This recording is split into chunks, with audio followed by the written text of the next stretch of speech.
Very good morning once again. That this is the last session of the batch, and today we are just going to share at least 5 to 8 statements of general communication. 5 ते 10 statement आपण general कम्युनिकेशनचे शिकणार आहोत. मला सांगा, इथून मागच्या session मध्ये आपण जनरल कम्युनिकेशनचे काही वाक्य शिकलो होतो का? नाही शिकलोय. Right, fine. तर आजपासून आपण ते सेशन चालू करूया. ठीक आहे. I am just going to share my screen with you.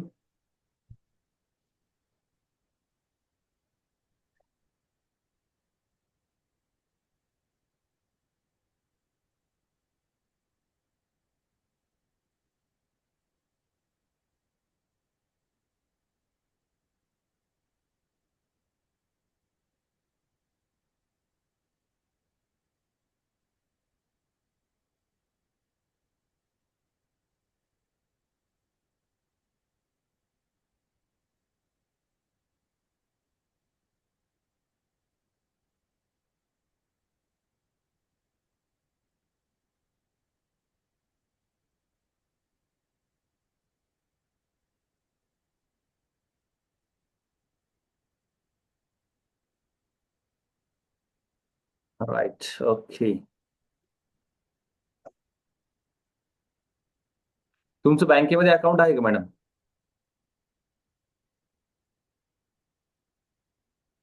Komal madam, बँकेत अकाउंट आहे का? No sir. नाहीये. येस आहे. Yes yes yes, okay, fine, आहे. बँकेत गेल्याच्या नंतर आपल्याला बऱ्याच काही गोष्टी बोलाव्या लागतात आहे ना तिथे. हो हो. ठीक आहे. सगळ्यात सुरुवातीला आपण तुम्हाला फॅमिली फंक्शन संदर्भातलं काय कम्युनिकेशन होतं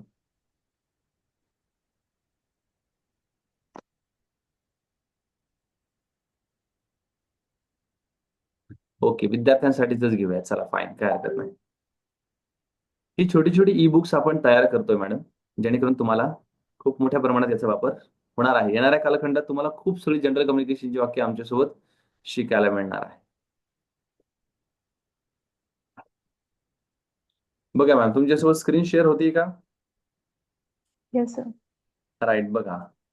आता आपल्याला here are some general communication sentences for students in both school and homes. वापरासाठी, घरात वापरासाठी आणि शाळेमध्ये वापरासाठी काही वाक्य आहेत मुलांसाठी, विद्यार्थ्यांसाठी, जी आपण देतोय तुम्हाला.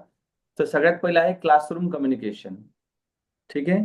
क्लासरूम कम्युनिकेशन करत असतानाची काय काय वाक्य आहेत, तर ती छोटी छोटी वाक्य बघा. तुम्हाला जी वाक्य असं वाटतं की सोपी आहेत ती फक्त इंग्लिशमध्ये लिहा. जी अवघड वाटतात ती इंग्लिश आणि मराठी दोन्हीमध्ये पण लिहू शकता, किंवा स्क्रीनशॉट काढून घेऊ शकता, काही प्रॉब्लेम नाही. नंबरिंग प्रोसेस याची थोडीशी मिसमॅच झालेली आहे, ती आपण नंतर सेट करून देऊया. फक्त बघा, सगळ्यात पहिले मे आय कम इन ही वाक्यरचना आपण वापरतो, है ना. मे आय कम इन. जेव्हा आपल्याला क्लासरूम मध्ये एंटर करायचं असतं, एखाद्याच्या ऑफिसमध्ये एंटर करायचं असतं, आपण तेव्हा काय म्हणतो? May I come in sir, may I come in ma'am, या पद्धतीने विचारतो. आता या वाक्यरचना फक्त लिहून नाही ठेवायच्या कोमलताई, आपल्याला ह्या रोज वापरायच्या आहेत. कारण रोज जर वापरायला लागलो आपण, आता तुम्ही कॉलेजला जातात, सगळ्या ठिकाणी जातात, त्यावेळेस ह्या गोष्टी वापरायच्या आहेत. नंतर बघा, बाहेर जाऊ का हे विचारण्यासाठी आपण may I go outside. Teacher, may I go outside, मी बाहेर जाऊ शकते का, या पद्धतीने आपण विचारू शकतो. लिहून घ्या एक एक वाक्य, तुमच्यासाठी गरजेचं आहे. That will be better for you. Then तिसरं वाक्य बघा, मे आय ड्रिंक वॉटर. मी पाणी पिऊ शकते का, किंवा पाणी पिऊ शकतो का. May I drink water, may I have water, दोन्हीपैकी काही वापरलं तरी चालतं. राईट. त्यानंतर बघा, may I go to the washroom. Right. आपल्याला जर जायचं असेल तर आपण या पद्धतीने विचारू शकतो, may I go to the washroom. May I go to get fresh. मी फ्रेश होण्यासाठी जाऊ शकते का, असं आपण त्याला अल्टरनेटिव्ह वापरू शकतो. May I go to get fresh असं वापरलं तरी चालतं. टीचरनी जर विचारलं की तुम्हाला अंडरस्टँड होतंय का, सो आपण म्हणू शकतो, जर अंडरस्टँड होत नसेल तर I don't understand. Right. I don't understand what you are saying. तुम्ही काय म्हणत आहात मला कळत नाहीये.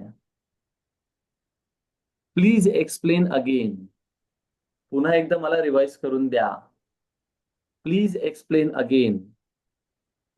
असंही वाक्यरचना आपण वापरू शकतो. Can I answer this, right? Can I answer this म्हणजे मी उत्तर देऊ शकतो का? कॅन आय आन्सर धिस, असंही वाक्यरचना वापरू शकतो आपण. तुम्हाला शंका असेल एखाद्या गोष्टीसाठी तर तुम्ही इंग्रजीत काय वापरणार? I have a doubt. DOUBT, doubt. I have a doubt.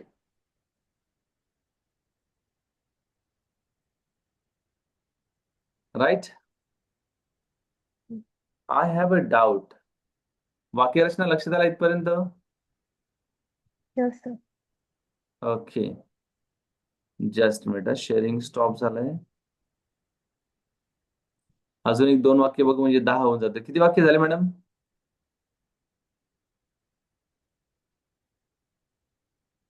Komal ma'am, किती वाक्य झालेत? Uh,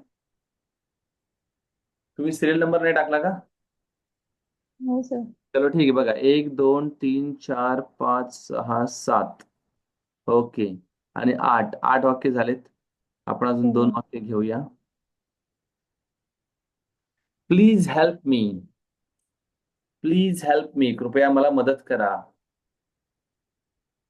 आणि शेवटचं वाक्य आजचं, आय फॉरगॉट माय बुक.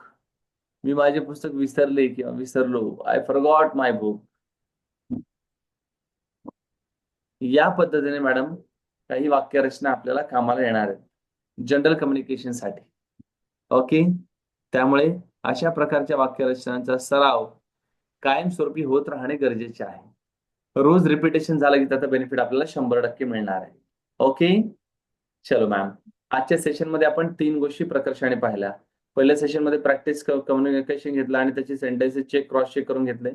दुसऱ्या याच्यामध्ये आपण देअर अँड देअर आर शिकलो, त्याची प्रॅक्टिकल युटिलिटी करून घेतली, त्याचं आपण रिव्हिजन करून घेतलं. आणि मग आता नेक्स्ट स्टेप मध्ये आपण जनरल कम्युनिकेशनची काही वाक्य तुमच्यासोबत शेअर केली. अशाच पद्धतीने आपलं सेशन भरगच्च कार्यक्रम घेऊन पुढे चालत राहणार आहे. फक्त रेग्युलर या आणि तुमचा बेनिफिट करून घ्या. Thank you very much. काही डाऊट असेल तर विचारा मॅडम, मी अजून ऑनलाईनवर आहे 2 मिनिटं.